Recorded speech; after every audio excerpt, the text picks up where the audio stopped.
赞。还没有按订阅的呢，先按订阅，然后呢，也可以顺便分享出去。你也可以看到结尾再分享，因为你一定会想分享，实在太好看了。这一集是大家敲碗已久的，也没有已久啊，1个礼拜，对，敲了1个礼拜的作品。对的。然后呢，我也很认真的搜寻。好啦，好戏登场 ，Let's go。嗨，大家好，我们是你的灵魂好伙伴，我是你的蓝色伙伴，我是九，我是你的橘色伙伴，我是永杰。OK， 因为应观众敲碗，敲，帮我踢一个碗。在连同星际种子、太阳系文明之后呢，这一集我们要来说太阳和月亮。对，太阳上到底有没有存在其他高等的生命意识？还有月亮上面到底是不是其他外星人的基地？赶快告诉我们！对，今天就来揭晓。那我们先从太阳开始，一样还是有我的笔记，跟大家说一下为什么。因为我在搜讯的时候边搜会获得很多的资讯，然后就赶快把它画下来，因为写字真的太慢了。然后我本来就左右脑开发都很灵活，我的图像的这个感受比较强，所以我基本上都用画的。那我会再一次把它画漂亮，放在荧幕上，让大家同步的跟我一起阅读 brand new 的版本。对，一起阅读这个图像的资讯。OK， 好，那我们先来讲太阳。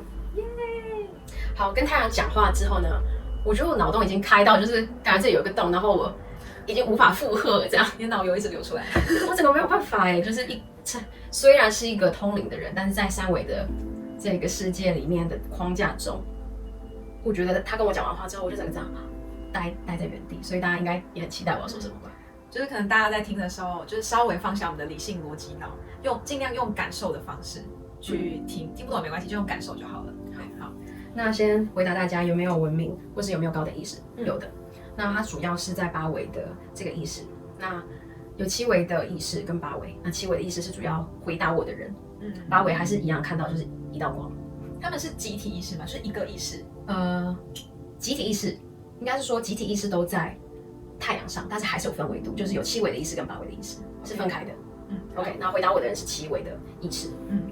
好，那他们称自己为能量的中心，那他们存在的意义就是他们希望让大家看见希望，他们想要让大家看见 hope， 所以我们很常讲一句话，就是不管怎么样，明天的太阳还是会升起。他们真的是一个很棒的存在，对。那除了希望以外，他们还主打爱跟光明，当然就是太阳的形象嘛，就一直都在，然后很正向。不过他前后重复强调了希望非常多次。他说不管怎么样，你会觉得你的人生是有希望的，不管你在哪一个星系，总会有恒星给你希望。恒星总是这么的充满能量以及光明。那他们就是恒星，我这边讲的他们是指恒星，跟太阳一样是恒星的，其他星都是主打给这个世界，不管你在第几维度，他们带着希望，照耀你们，照耀我，照耀我们。OK， 恒星死亡之后会变成白矮星，然后就算是白矮星，它变成白矮星，但是它还在发光哎。对，它还是有微微的光。对啊，对我看，所以它还是死亡之后还是会给成，还是继续给大家光跟爱。对，而且它有无限的能量，一直向外的发送。那你下次可以连线连黑洞吗？我可以试试看。对，敲完，好，敲完 ，OK， 好。那我就很好奇它的作动方式。那他给我看到的，当然是跟我的脑袋所理解的不一样。他说，在不同星系中的恒星，也就是在我们这个太阳系就是太阳嘛，那它不是会一直发散能量吗？那它的能量不是只有一边的，它是四面八方的发散，所以是这样子，轰轰轰轰。那它一发出去之后呢，这个能量的波还是会持续的作动。一直向外扩散到另外一颗恒星，那另外一颗恒星也正在做这件事情。所以这是太阳。假设离我们很近的天狼星也是恒星，收到了太阳的波，那天狼星也会用它的波来回应太阳，就很像是一个无线电。I check on you 的这种感觉，就是我的人民过得不错，那你呢？这样，对我觉得非常的可爱。然后他们就是会互相作动，然后互相跟彼此说，彼此的状况。然后他们也会收集之后回来。那这个波很厉害的地方是，它会无限的扩张嘛，因为你看我是太阳，那我的讯息波向外的传到天狼星，那天狼星会夹带着太阳的这个波跟它的能量，继续 carry 这个波向外发散，那就是一个传一个，一个传一个，一个恒星传一个，那无限扩张到这个宇宙，然后做一个循环。所以回到太阳的时候，其实太阳也可以收到其他来自不同星系的能量。那他们真的是就像是互相支持跟帮忙。对，也让所有的星系知道彼此的状态，就很像星球不是会吹那个太阳风吗？其实就是它的磁场，所以就跟磁场的那个磁力线画的一样，就是这样一圈一圈向外的，向外，对，类似像这样。然后它是透过那种就是离子性的那种向外扩散吗？是，对。这样让我很想到我们的神经也是这样，因为神经突触跟那个他们很就是传导也是用化学物质去互相沟通，完全一模一样。OK， 对，就像他说的那样，太阳与其他的恒星互相作动的方式，就是很像神经跟神经之间互相传导资讯的模式，然后就一个传一个，一个传一个，然后又会回到太阳。太酷了，我也觉得很酷，这是无线 WiFi。OK， 给你们看一下我原图，真的是有够丑大家看得到吗？我会放一张就是更漂亮的图，请大家不要介意。这是鬼画符，没有个人明白。那我当然也对这个太阳系，因为太阳回答我这个问题，然后我也对宇宙的这个扩张跟探索有很大的疑惑。那我就问了太阳上面的这个意识，我就说，请问宇宙是不是像科学家所观测的那样，就是在宇宙大爆炸之后呢，我们就一直无限的往外扩张，那就一直无限的往外延伸。对，我就想要知道说，这个到底是科学，只有停留在科学上，还是事实上是这样，能量也是这样显示？对，那他告诉我的是，宇宙向外扩张，没错，我们一直向外扩张，然后它会向内坍缩，它会这样子哦。扩，我们是不是会觉得没有极限？也算是，因为它就像一个无限八一样，它会回到最中间，然后再嘣，就一直这样，然后再来。上一集我有跟大家说过，看到我表情吗？对，上一集我跟大家说过，时间是不存在的。我之后真的会做一集，然后讲解为什么时间不存在。但是我说到这边，请大家跟我一起理解。这个扩张跟坍缩呢，发生在同一时间，真的就像你说的，发生在同一时间，它有点像是无限的，就是我出去又进来，这是有时间线的。我们三维世界认为的，OK， 所以我们现在正在出去的这个过程嘛，对。那到最后呢，大家会想说是无边无际的，不是？它会往里面缩，缩到里面之后呢，这个压力呢又会让它再一次爆出去。所以就这样一直无限循环。OK， 你以为讲到这边脑洞就已经大开到不行了吗？还有什么？来，通灵人让你知道宇宙的奥秘。我听到这边的时候，我就试着理解。OK， 花了3秒钟，我大概理解之后呢，我就说，那所以呢，就没了吗？这样，他就说，对，那世界就会大同，因为你原本扩张出去是不是分散了，对不对？那缩在一起就变成一个一。那我就说。那世界就大同了，然后就结束了，那我们的故事就结束了嘛？他说没有，我说为什么没有？他说因为大同还有不同，然后我已经坐不住，我说大同还有不同是什么意思？然后他就说 OK， 他就给我看了一个人吃了一个汉堡的画面，我的天，这个是多么哲学的一个回应。对，然后接着呢，我还没有办法理解这个画面的意思，然后他就很快速的给我看。这个是大同，就是世界已经大同，因为已经从扩展，宇宙一直不停延伸到坍缩，就是缩回来变成一个一。但是外面呢还有不同，也就是我们这个宇宙呢已经大同了，但是呢另外一个不同的宇宙正在扩张。OK， 对，所以它我打岔一下，所以你是说另外一个，所以非我们这个宇宙，非我们的宇宙，对，还正在扩张当中，所以它刚不同而已。那我们已经大同了，别的宇宙还刚开始不同。然后重点是它怎么样显现这个画面，这个是我们的宇宙，太阳系、银河系都在这里面。对，然后里面的一点是地球。好，我们已经大同了，好不容易大同了。那另外一个不同的宇宙呢，包覆着我们，它正在扩张，它才刚爆炸。那在外面一圈呢，是另外一个宇宙，所以就是一个鸡蛋，然后外面的蛋白，或者说我不知道怎么解释。我懂你意思。对，这个解释不太 OK。反正大同的我们。不同大同，不同大同，然后就很像是无限循环。但是包住我们的那个宇宙并没有比较大，它也只是一个宇宙而已。对，我觉得很像是就是可以说是平行时空吧，因为基本上可是我们以为的平行时空是这样，一个宇宙一个圈，一个圈，一个圈，一个圈，一个圈，然后真的是平行的圈。对，所以是这样吗？还是说就是宇宙包着宇宙？我觉得是宇宙包着宇宙。我觉得并不是平面的，因为我们已经习惯什么东西都线性去理解，比如说对 A B C D， 然后1点、2点、3点的 OK 4点，然后接下来5点，然后我一直以为就是所有数列的排列都是照顺序的这样 ，OK 并排，所以我们脑袋中不管去理解什么，我们都是并排的。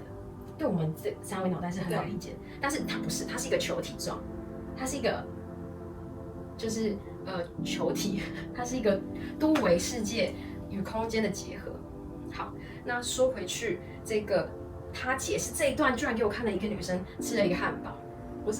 那我先给大家我的解释。好，你先说。对，我自认为算是一个脑袋都很快的人，但是我的解释可能就是很普通。我觉得他想要说的就是，原本汉堡跟你是不一样的，那你吃进去之后呢，就变成你们是同一个物质，同一个能量体，然后就变成一团。那你们从不同变成相同之后呢，因为你会排泄嘛，之后你会把它排出来，又变成不同。但是呢，你这个人有一天也会跟汉堡一样，就是死掉了，那都化为污泥淤泥，那你就会变成化为土的一份。对，那你也会变成大同。所以就是不同变成吃进去大同，然后再排出来变成不同，然后之后你跟他一起死掉嘛，然后又变大同，就这样无限循环。然后我想要讲，我觉得他想要说的就是，生命是不断的延续，不停的延续的，就是没有尽头，不管你是什么。我跟你的解释也差不多。我的想法是，当你吃下这一颗汉堡的时候 ，maybe 你的小肠里面还有上一餐未消化的，然后你的大肠还有正准备要排出的，所以它其实是同一件事情，然后一直吃一直排，吃跟排是同一时间发生的。OK， 所以在这边开放大家留言 ，OK， 你觉得这个女生吃汉堡到底在解释世界大同与不同上面呢有什么样哲学的意义 ？Maybe 大家都是哲学家，可以给我们更好的回答。对，刚刚只是太阳而已呢，接下来呢，我们有请月亮登场。我是月亮仙子，你是嫦娥吗？我的后裔。OK， 虽然没有像刚刚这么的哲学的启发，但它也回答了我很多的问题。我真的觉得太阳跟月亮这个大家想要敲碗，对我来说很棒，因为我自己也获得了很多解答。好，我们来听听月亮。好，月亮很酷。我一开始呢一直被这个电影啊，或者是我们所对月亮的阴谋论的恐惧所带领，我就一直以为月亮是一个坏人。就他可能是就有点阴森啊，然后月圆的时候会有狼人等等的，小时候都这样，对，小时候会这样讲，然后什么阴森森的时候就会有一个月圆，然后月亮圆的时候还会还有水肿，对，水肿真的很烫，对，好，那但是我在这边先跟大家郑重的说，没有，月亮呢，它的能量等级呢，其实跟太阳一样，即便它不及太阳的大，真的吗？真的，而且呢，来公布一下，刚刚说的太阳上维度是基本上在8维。就是一道光，那跟我可以做意识交流的在7维。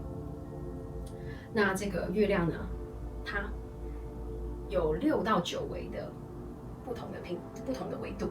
对，月亮它有6到9维的不同维度。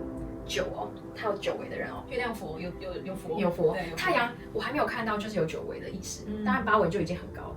但是在这边很酷的回应大家，月亮到底有没有主人呢？有。月亮的背后，我知道有遥视，有拍摄到类似房子等等的画面。那他给我的回应非常非常的就是明确，他就说有，但是不是我们的原生种。地球哪里来的原生种？大部分都是星际种子。对，但是月亮上的6到9维是他们自己develop， 他们自己发展出来的。那单4维的人呢是外星文明，那他们为什么要住在那边？因为他们觉得那里适合他们生存。但是他们就不是本土种，然后所以他们没有开发到整颗月亮。可他怎么就专挑背对地球的一面？我觉得他可能害怕就是被我们观测到。对，我不确定这个问题就是上代解答，上代敲完。对，好，那所以4维的这个生物，他们其实是寄居蟹的感觉，寄居在这个月亮上，然后。所以他们对月亮造成了一定的污染，然后原生种其实是跟他们没有到这个友好关系，因为他们认为就是这个4维的这一些外星人对他们来讲是外星人嘛，带了一些污染到这个月亮上面，可能他们有一些他们产生的一些能量，对他们来讲是一些污染。4维应该就是一个能量污染，不会有什么物质污染啊。对，但是其实。我们会觉得说，好像更高维度就不会使用物质，其实还是使用物质，它就只是，它不只看重物质，他们是可以操控物质的，所以4维的存在其实是可以用物质身体存在的。所以为什么我之前讲的外星文明，我是有放他们的这个意识图，就是我用这个 AI 做出来，因为我接受到他们的时候，他们虽然不一定要住在身体里，但他们可以有他们的形象，他们认为符合自己的形象，他们会长那样，而且是可以有这个身体，然后大家都长得差不多。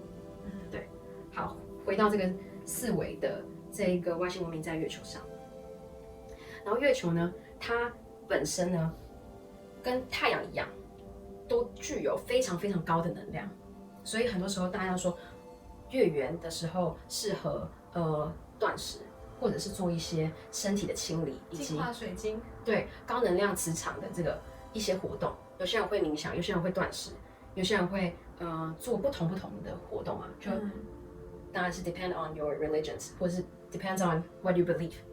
对，好，那它还跟另外一颗星有一个很高强度的连接，就是天狼星。那示意图是这样，是天狼星跟月亮，它虽然没有连成一条线的对准地球，这是能量显示，但是它们互相作动，就是天狼星会给月亮它的能量，那月亮会再一次的把这个能量发散出去，所以就有点像我们前面讲的，其实太阳跟天狼星就是它们本身都是恒星嘛，它们互相送这个能量，但是月亮很酷哦，它虽然不是恒星，但它也带着恒星的使命，让大家知道说，是有希望的，所以它也一直在晚上的时候发光，就是虽然太阳你现在看不见，但是月亮出来了，真的，它接替了太阳照不到的地方，继续照耀大地。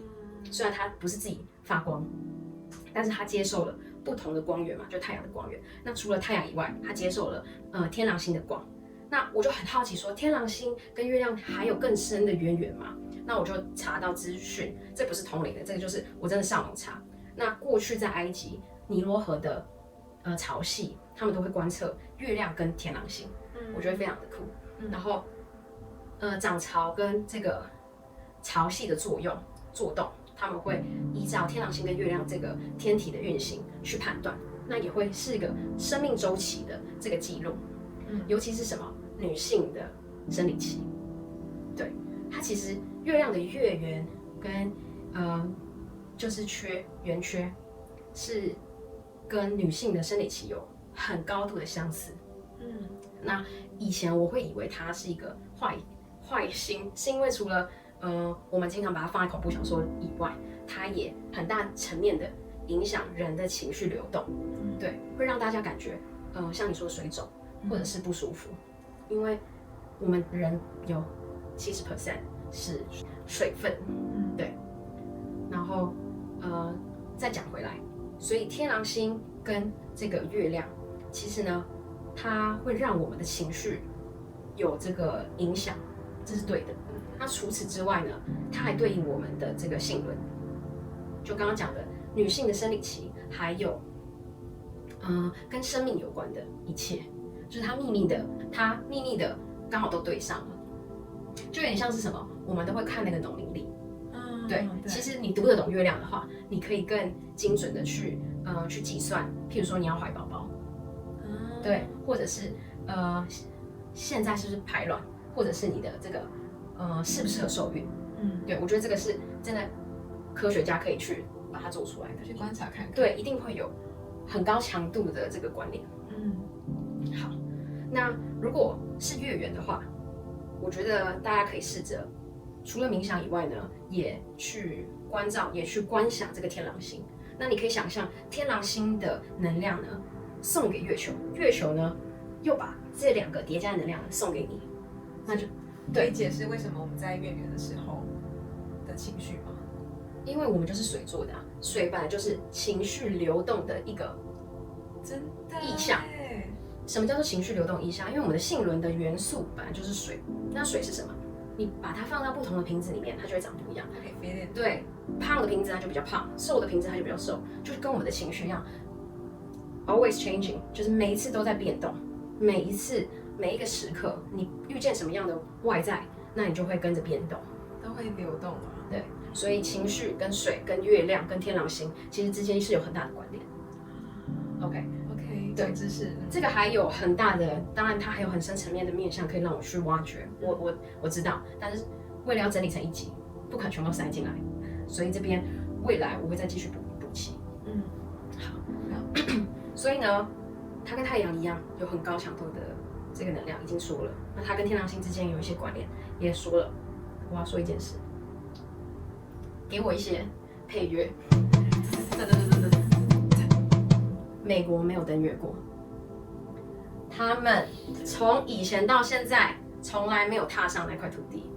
我就知道，在那个年代，除非你有外星人的帮助，否则你是不可能搞这个登月的。因为以现在来说，我们要上月球，都已经那边东忙啊西忙，还忙不出一个结果，还忙不出一个所以然。就是那个时候，那苏美在冷战的时候，你就马上给我搞出一个登月，不可能。对，我觉得非常的震惊。为什么会觉得很震惊？因为我是一个求知欲很强的人，在我还没有开始用直觉之前，我也是一个很喜欢去以理论去理解事物。那我脑袋也动得很快，我也是吸收知识很快，所以我看了超级长的这个 documentary 在介绍美国登陆。现在讲起来就觉得很好笑，因为他们还建了一个类似博物馆的地方，去展示说美国的这个在月球获得的图啊，一些什么什么的然后当时的国旗，当时的那个登陆的人穿的这个衣服啊，太空真的搞了一个展览。对，然后我还就信了，当时的我就信了。对，然后还有人去帮忙平反说，因为很多人都会质疑说，为什么那个 flag 会这样晃？对，上面没有空气啊，怎么会被吹动？怎么会被吹动？对，然后他们就说因为呢，当时呢是怎样的，就开始解释然后还说为什么太空人踩在月球表面的时候会有一个脚印？对，为什么重到你有踩到脚印？照理来讲是不会。结果呢，他们搞了一个实验，说什么他们的土质跟我们不一样，所以他们轻轻的碰一下就会有一些印记，然后怎样的。然后我以前都信了，直到月球人跟我说，目前2025年前尚未有地球人登陆。OK， 他们做了一个很大的证实，而且我问了3遍，因为我就想说我有没有听错？没有听错，我问了3遍，没有地球人登陆，没有地球人登陆月球，有外星文明登陆，就是这个第4维度的人到他们这个6到9维的地方借住。总之就不是我们3维地球人就对了。对，好，那以上呢就是今天的这一集，希望大家觉得很精彩，我自己觉得蛮好听的，因为我觉得那个女生吃汉堡的画面，那个是让我没办法去理解。然后也透过就是我跟永杰这样的对话，我觉得让我知道说，除了地球以外还有宇宙，宇宙以外还有宇宙，宇宙以外还有宇宙，就是一个到底是鸡生蛋还是蛋，然后孵出鸡，这种不停的没有结论也没有开始的这个故事，然后让我觉得生命真的是充满奥妙。然后我们现在你可能会觉得说人生很痛苦，然后有很多的挑战，但是真的 beyond that， 在那之外，还有无限的可能，对，在等着我们去探索。所以放下那些小事吧，希望大家可以就是放下手边的小事，跟同事吵架没关系啦，月球外面还有别的星球啦，宇宙外面还有别的宇宙啦，就是 create and the end 同时发生。好，这个小我不要再吵了。我知道大家还是没有办法理解，因为我上一集讲了什么是真相，里面讲到我们都是神，所以这只是想起来的过程。然后又说有星际外星的人想要帮助地球养生，然后又说这一切都是一个过程而已，没有速度的快慢。然后大家呢就完全没办法听得懂我前后的逻辑。我在这里稍微说一点点，作为今天的结尾，是造物主创造了这一切。好，我们就用线性的脑袋理解好了。所以这个版本是 boom， 我们都分裂了，不管你是什么，你形成了小小的心、灵魂等等，开始你的探索。那他不干涉你，所以你会照着自己的方式去探索。你可以是到任何地方，但是你最终呢，都还是会合一，就是回到他本身，造物主本身，回到本源，对，回到光本身。那在这个过程中，有些人越来越堕落，他越来越认为自己是没有选择的，他可能就第一个探索的地方就选择了3维，结果他越来越糟糕，然后就活不下去了，就越来越难过。虽然不会到二维，但是他的脑袋限制已经到了二维。好，那我会用三维来讲，是因为我们是地球人，我们就在三维。好，另外一个人也是一样选择三维作为他的起点，那他就虽然在这个有限的脑袋里面、有限的身体里面，但是他不停的成长，所以他就来到了四维。他的脑袋已经到了四维，就是他知道他不是被决定的，他知道时间是没有线性的概念，他一次看到了我来体验，最终将合一，一整块，他看到了时间的一整块，他用他的体悟理解这个事实，即便他在三维的身体里，但是因为他知道自己将合一，也就是他从来没有离开过，是同一件事情，他就放下了很多在三维世界才有的烦恼。他以为自己只有今生，所以要赚钱，所以要得到骄傲，所以要被别人崇拜，叭叭叭，他都放下了。他在三维的空间里有四维的脑袋，有四维的思想，他已经到了四维。有没有人会到五维？有。他理解不是只有一个选择，他从我原本是被决定到我看见前后一致，到我可以创造，五维是到我可以创造，所以他开始变成大家所说的显化王。他的物质丰饶，精神世界更是饱满，因为他再也不担心任何所有我们以为要争取、要努力才获得的，因为他看见了除了前后我来自哪里跟我要去哪里一致以外，他看见了我可以创造。OK，and it goes on and on and on， 一直从我们是三维的人，但是我们的思维、我们的意识到四维、到五维、到六维，甚至有人开悟了，他到了七维，这些都可以在三维有限的身体里面完成。所以尽管我们在三维，但是其实我们意识是无限的。所以为什么在地球有一个特别的体验叫做开悟？因为老实讲真的很痛苦。那你说开悟之后呢，世界就变成无了，那到底这些痛苦的人存不存在？对一个开悟的人来说，这些不存在，但是这些人还在不在？他们还在不在他们的回圈里？他们还在，就如同我们一样，我们还在不在？我们还在。为什么菩萨想要帮助人救苦救难？他成佛之后呢，他放弃了佛的身份，他只想当菩萨，因为佛照见五蕴皆空。虽然他度了一切苦厄，但是他用他的这个引力，无限的供给人，无限的供给众生。可以被他渡走的人就成佛了，就走了，但是不行的人呢，还留在这里，如同我们。那菩萨不一样，他看见了我可以成佛，但他不愿意，他回到了人间去帮助其他的众生。就像星际种子为什么会来到地球？为什么需要这样的剧本？因为在三维的人能不能感知自己的痛苦？可以。能不能改变？有些人还不行。真的，说真的，大部分的人还不行。他没有办法用三维的脑袋、三维的思维、三维的意识去拓展到四维、五维、六维。他没有办法当超人，他只能当人。甚至有人会认为自己是渺小的。这就是为什么会有宇宙，因为造物主不干涉我们要生长成什么样子。即便你逞凶斗狠，你自己选择要成为那样的存在，造物主不会这样把你捏死，不会，他就是让你继续的成为你自己，因为他知道你终将合一，但这个过程只能靠你自己，因为你理解世界还是要透过你。我希望我有回答到大家的问题，真的很烧脑，但是我需要用我的感知去化成语言讲故事，才能更贴近你们，才能让所有需要被帮助的人意识到这些事情的真相。这就是我想做的事情。对，希望之后会继续做更多敲碗的话题跟大家分享，然后我们会再继续收讯，传递真实的讯息。对，那我跟永杰有讨论过，因为我们大家想起来自己是谁的速度不一样，所以我希望能够，我们一个礼拜现在是上2支片嘛，一支片呢可以传递真相的能量，就是我会讲很多贴近生活，大家还是必须知道的所有的这个灵性资讯，譬如说脉轮、能量、显化。那我会把这些大主题呢分成很细很细的去讲解，让所有人都可以获得里面的资讯。那一个礼拜里面会有1集比较枯燥讲这个，那另外1集呢就会满足大家的求知欲，来用宇宙观让你们理解世界。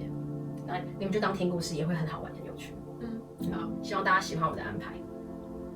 好啦，帮我们按赞、订阅、分享，谢谢你们，谢谢，这些都是免费的，然后我们真的很认真的做，请大家记得按赞、分享，让更多人看到真相。